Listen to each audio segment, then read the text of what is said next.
Hello అండి, good morning. ఈరోజు గుంటికూర harvesting. వర్షం వల్ల అస్సలు చేయడానికి అయితే లేదు. ఈరోజు అయితే చేసేద్దాం, ఎట్లయినా ఖరాబ్ అవుతుందో చేస్తున్నాము.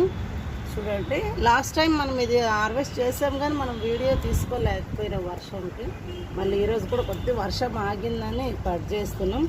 మనం గోంగూర ఒక్కటండి పెట్టుకునేటప్పుడు ఒక్కసారి చెట్లు పెట్టేస్తాం అనుకోండి, దాన్ని ఇట్లా తీసే అవసరం ఉండదు. చెట్లు తీయాలని ఇట్లా మనం కట్ చేసుకుంటే సరిపోతుంది. ఈ విధంగా కట్ చేసేసామంటే నెక్స్ట్ టైం మళ్ళీ అక్కడే చిగురు వచ్చేసి మనకి గోంగూర మళ్ళీ వస్తుంది.